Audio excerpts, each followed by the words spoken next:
This is The Roadmap with Lee Heisman. Hello everyone and welcome to The Roadmap, exclusively here on ASBN.com. I'm Lee Heisman, and every week we bring you some of the brightest entrepreneurs, CEOs and business owners who are climbing the ladder, scaling their businesses, and thinking about how one day to exit stage left. Today we have a very special guest, a member of Cliff Co., Parker Smith. How are you doing, Parker? Doing well, Lee. Good to be here. You're a partner and a financial advisor at Focused Financial Group. Yes, sir. I want you to talk about that. You have this young spirit about yourself, and you've become a partner at an organization already. You got to talk about your history and how you got into this. Yeah, well, so I'll start, really at age 1. So my father started as an employee benefits advisor 50 years ago and just recently retired. But I spent my entire life growing up around his business. I tell people from the day I could walk, I was filing paperwork, and which was a fun process. But, when I was in high school, you always get that question, what do you want to be? What do you want to be? And I would tell people somewhat jokingly, I don't know what I want to do, but I don't want to do what my dad does. And very ironically, as we all are at young children, we're probably not making the right decision. It's a good thing I wasn't stuck to that decision at a young age. And while I don't focus on quite the same things Kevin did, I did have the opportunity, when I got out of college, to come and, even while I was in high school, intern under financial advisors. While I was in college, intern under financial advisors. And then when I got out of college, I had the opportunity to come and be a succession plan for Focus Financial. And so we just recently bought out one of the older advisors as he retires and goes into the sunset, exit stage left, if you will.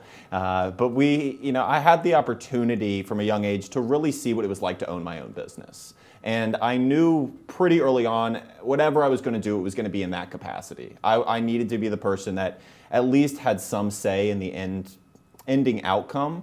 And I'm very, very fortunate to be in the position I am. I won't say that I haven't worked incredibly hard to get to where I am, but I did definitely have some great opportunities early on that shaped my understanding of where I wanted to get to. Well, talking about your journey here, you mentioned Kevin, and you spoke, I'm guessing this was your father? Yes. And I wonder, because it's not a normal term to refer to your father as Kevin. Is this something that you've done in your career? Well, it was one thing when I got into the business is I was actually asked by one of our managing directors at our broker-dealer to not refer to him as dad. And I actually appreciate that, because, well, yes, he is my father, and yes, he did raise me. We have a very, very solid working relationship. So you guys did work together prior to this? Yeah, so, he just retired in October.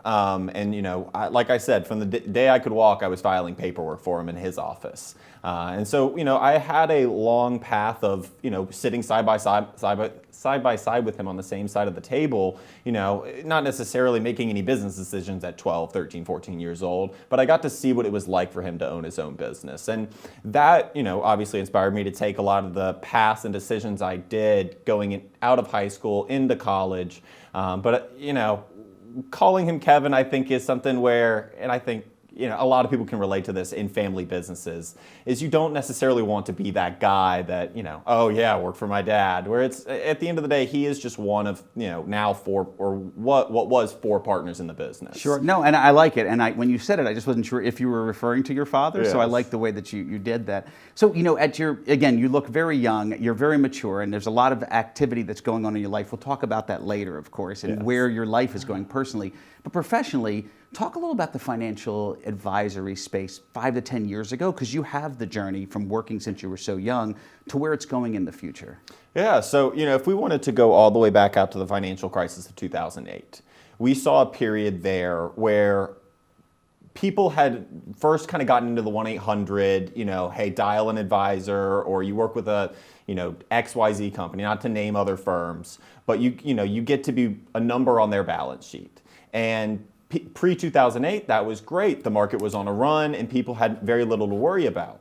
But as we go through global crises such as 2008, people really came to realize it's more of a relation than it is just working with somebody. You really need somebody that's sitting there explaining to you what kind of things to be worried about, what to consider. And so moving forward, really pre-COVID, the 1-800 number advisors was it. It was the robo-advisor. It was go on here. Our algorithm will tell you what you should be in, and it'll work out. It doesn't fail.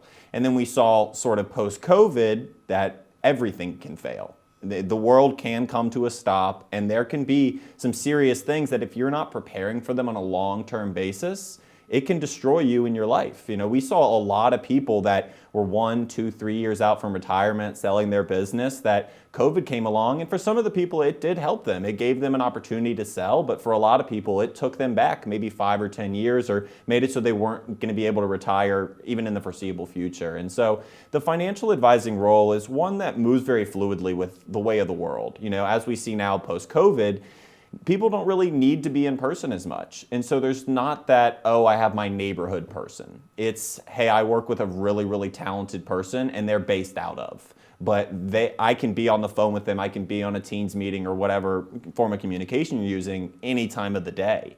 I have clients that are all over the country, and it doesn't really make that big of a difference post-COVID where I'm not in their backyard. I'm not at their kitchen table. Now, obviously, some clients do prefer that that kitchen table feel, and that's okay because there are 8 million people in Atlanta, and there are plenty of people to work with. But I have to interrupt and tell you, you've done an extraordinary job from the moment that we left, the moment we met each other.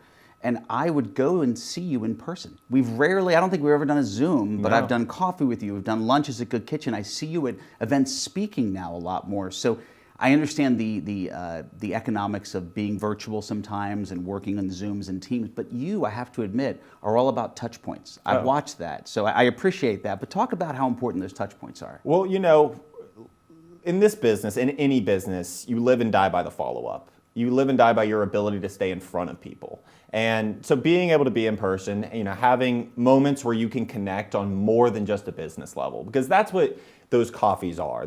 Yes, we may have been talking business, but that was an opportunity for me to get to know you, which is important, because, Teams is all good and well. It's a great, great service, but what it doesn't do is it doesn't build very much relation. Other than the fact that maybe they get to see you, they get to hear your voice. And also they get to realize, like myself, how short I am next to you. I think that's a really important point to realize, oh my gosh, Parker's so tall. Sorry. Well, I think, it's funny you say that because I think that is one thing that's ironic when you do meet with somebody over Teams and then you meet them in person. Because have you heard that before? I have gotten that once or twice before. Fair, yes. Fair. So, you have such a good vantage point. I talk about your growth now. It's just been a few years in the organization to already have such growth in the financial space and to have the wisdom of kind of growing up within that space and knowing where it's going. I want you to talk about some of the challenges, because it doesn't seem like, Parker, you get stopped by much. There aren't many gating items on you that just put a gate in front of you and stop you. So what have been some of the challenges? Because most people watching this might go, well, Parker's got it together. He runs into no problems whatsoever. But that's what it looks like. That's what it sounds like.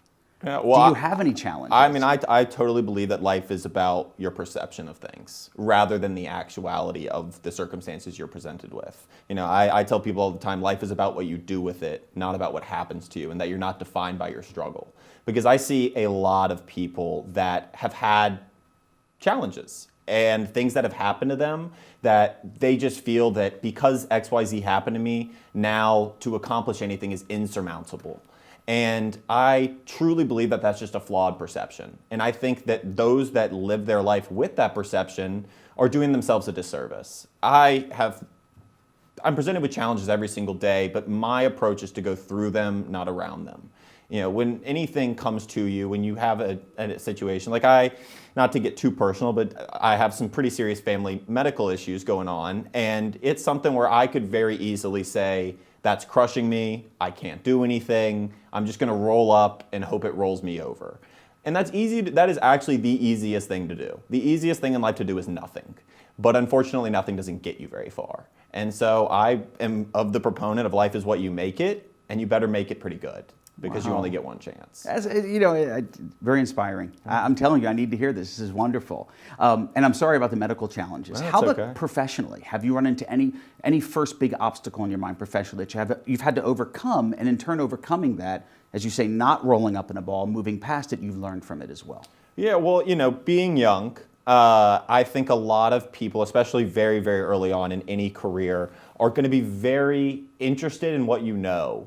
And sometimes it can be hard to show what you know, but I've found that the easiest way to overcome this question of, oh, well, what do you know, Parker, is to show how much you care. Because how much you care is so much more important than what you know. At the end of the day, you could ask me any question in the world, and I can always say, let me get back to you. It's okay not to have the answer in the moment. And I think for a lot of your 18 to 25-year-olds, they're almost worried to say that, let me get back to you. Because they're worried, what if I never get the opportunity to talk to this person ever again? And that is a possibility. And I think one thing that has really helped me, especially early on in my career, is not getting hung up on the one loss, but being proud of the one win and being able to keep finding those wins, because losses are inevitable. It is more likely that somebody will say no to you than that they will say yes in any circumstance.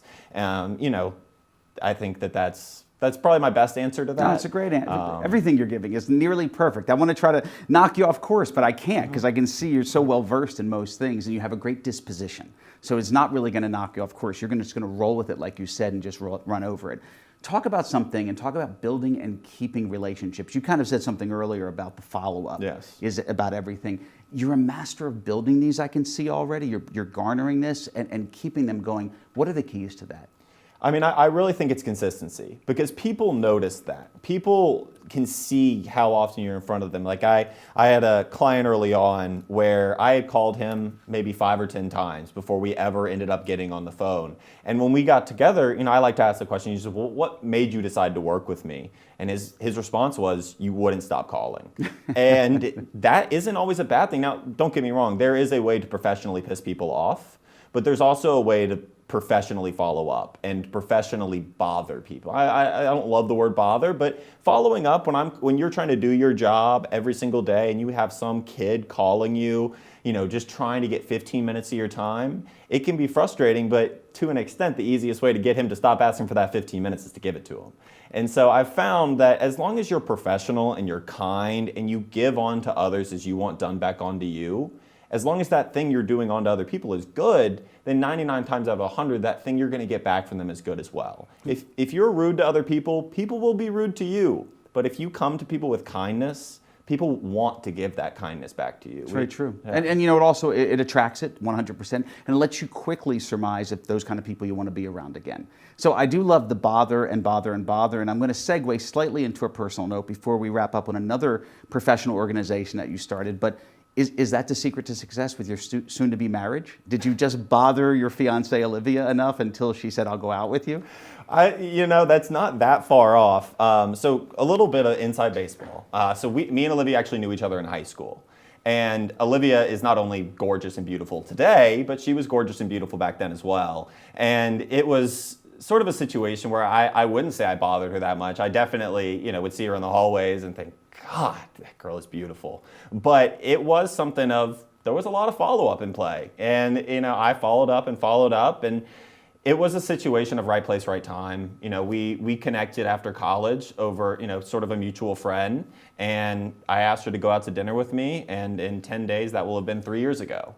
And so, it's all one day at a time, but I am incredibly, incredibly lucky to have someone like her in my life. But I will say follow-up played at least a small part. So by the time this is produced and aired, you will be married? Yes, I assume. The date is? November 9th. November 9th. Yes. So congratulations for Thank what you. will have occurred by the time this is being watched. Yes, again. sir. And surprise to you, everything you said about Olivia, she's coming on as a guest right now to tell the truth. No, I'm kidding. Yeah. If that really happened that way. You just gave her a small heart attack. Exactly. Sorry, Olivia in the back. But let's wrap up, guys. As we come up on our 15 minutes and time flies, I want to talk a little about Peachtree Professionals, because you jumping into the financial space, being a part of something larger than yourself is wonderful, but now you've created something from scratch. Talk about that. Yeah, so, I ask the same question to every single person I meet with. If we could do one thing that would make any time we spend together worth it, what would that one thing be? And I found that 70% of them would give me something that I could actually help them with. The other 30% would, I need an attorney. I need a CPA. I need, my son needs to go to the doctor. And I found that the real value I could give people was my network, not necessarily my knowledge. And so I started Peachtree Professionals with the goal of bringing people together. And it's ironic, I started Peachtree Professionals before I met Cliff Oxford with Cliffco. And when I first met him and told him a little bit about it, he goes, you have to come to Cliffco. You need to see, because Cliffco very much is the final product. And while I'm more focused on small style networking, the way the event goes is we have your standard open networking, but then I ask a question.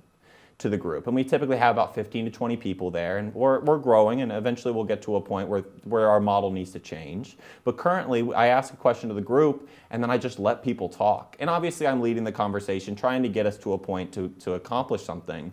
But that conversation is designed because this room is full of business owners that are all dealing with the same problems. But as you know, as a business owner, and you asked me earlier what my challenges were, I'm sure if I were to ask you that, you probably wouldn't love to tell everybody the struggles you've had. But when you can get people into a comfortable space where they can talk about those struggles, those can sometimes be very eye-opening for the other people in the room.